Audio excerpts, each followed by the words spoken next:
Aftur?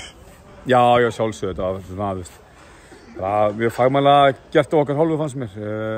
Tók smá stund svona að brjóta ísinn endalega, en svo þegar einhvern veginn eftir að fyrsta markið koma fannst mér þetta kannski ekki spurning og já, bara fagmannlega spila og vel spila, góður leikur á okkar hálfu og markið sem, gerði sig gildandi og gripuðu sénsinn og bara margt mjög jákvætt.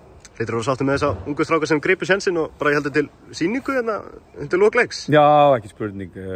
Sérstaklega Viktor Elma sem er búinn að frá í fótbolti í 2 ár vegna slæmra meðsla. Hann er að koma inn tilbaka og þó hann sé ekki kollungur, það var ennþá ungur og bara fáránlega gaman sem hann kom inn og leggja upp og skora og búinn að algjörlega frábæra. Gaman sem hann á fótboltavöllunum aftur, frábær leikmaður og allir ungu strákar sem kom inn og svo gömlu líka, nokkur aðeins eldri líka sem stóðu svo vel, þannig að við erum bara mjög ánægðir með liðið.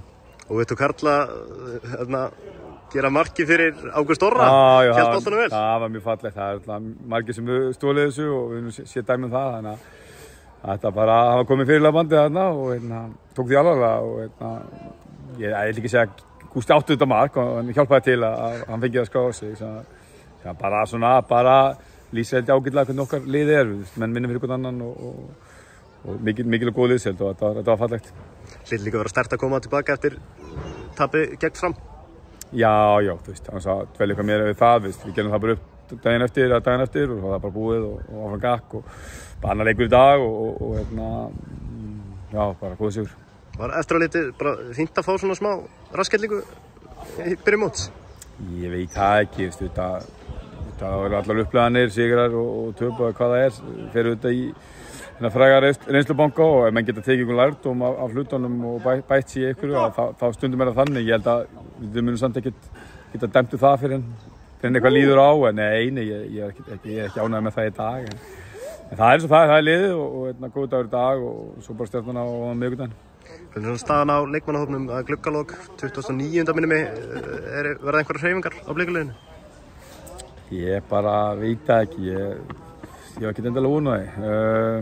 Það er bara ágætt staða, einhverjir ennþá í meðslum en hópurinn er breiður, hann er góður og sjáum leiknum í dag, hópurinn er mjög breiður af miklum gæðum og þannig að ég var svona síðan vonað að eitthvað gerist en kannski skal svara með útiloka átt ekki neitt en akkurat núna líður okkur bara mjög vel. Þetta er mikið talað Damir og mögulega heimkomið einhver möguleiki að sjá hann aftur? Ég hef svona sagt áður að hann auðvitað bara að spila í Singapúr og deildin þar klárast ekki fyrir eftir að glugginn hér lokar og ég held að það sé engar líkur því að þeir fara að rifta við hann samningi eða eitthvað slíkt. Þeir eru í bikarúrslitum og ennþá spila deildinni þannig ég held að sé inn af 1% líkur því. Einhverju leikmenn á mögulega leiðinu út á láni eða? Það er bara svona í skoðun, þú veist að þetta er mikill áhuga á þeim leikmennum sem hafa ekki verið að byrja alla leikina og eðlilega frábærir leikmenn og við þurfum bara að meta hvað er best í hverju tilfelli. Að vera í okkur eða fara og spila kannski aðeins stærra hlutur annars staðar. Það bara kemur þá í ljós á næstu dögum en ekkert ákveðið ennþá. Takk hérlega. Takk.